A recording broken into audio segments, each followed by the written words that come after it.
The only possible attitude toward out-of-control desire is a declaration of all-out war. I hear so many Christians murmuring about their imperfections and their failures and their addictions and their shortcomings, and I see so little war. Murmur, murmur, murmur. Why am I this way? Make war! If you wonder how to make war, go to the manual. Don't just bellyache about your failures. Make war!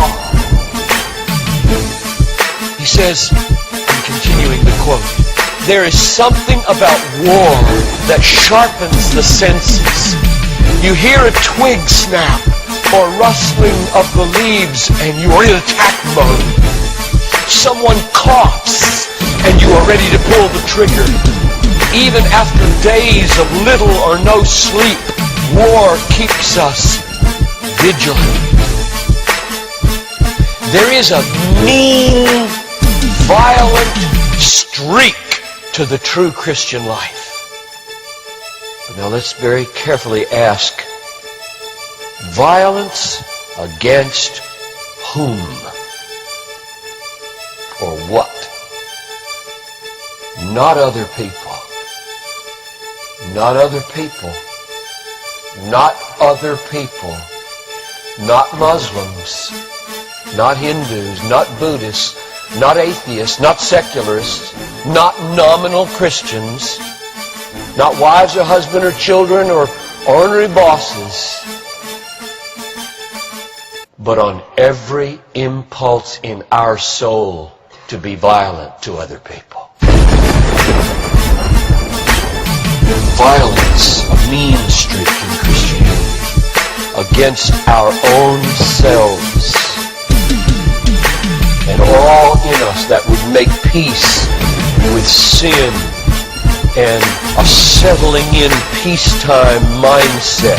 We make war on that in us. It's a violence against all lust in ourselves.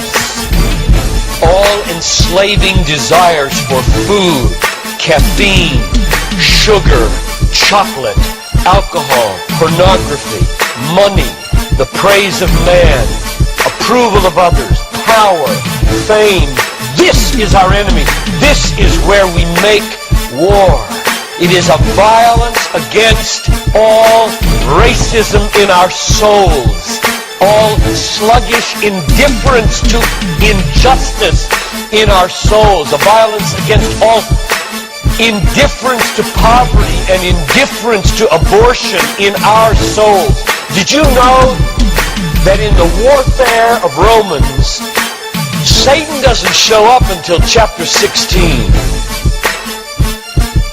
We tend to think of spiritual warfare as this little thing where you find some way to pray or some way to lay hands on or some way to do a Satan thing.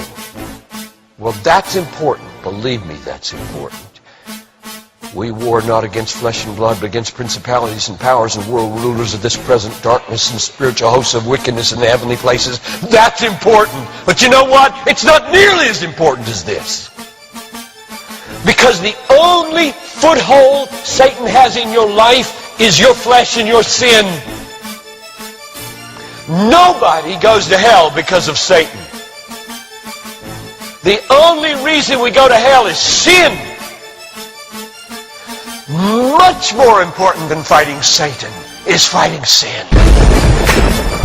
This warfare in verse 13 is vastly more important than figuring Satan out. Get that. My biggest enemy is not Satan. My biggest enemy is John Piper. And he's the only reason I'll go to hell, not Satan. Satan, you don't have nearly that kind of power. And therefore, I really care about us learning how to do this battle. Christianity is not a settle in, live at peace with the world the way it is religion. Like most Christians live their daily lives. Verse 13. If by the Spirit you kill. There's a mean streak in Christianity, and it's not against anybody else but ourselves. In fact, it's against the meanness of ourselves against other people. If you feel like you're a mean person against others, a harsh person, a critical person, you know your problem? You haven't learned to make war. You haven't learned to be mean. You haven't learned to get violent against your violence, against your meanness, against your critical spirit. And you complain of it, talk about it, but have you made war 24/7 against it? Murmur, murmur, murmur. Why am I this way? Make war! Bang with me, bang with me. Never playing games like it's a stain can get risky. So man, if you in Christ, take up your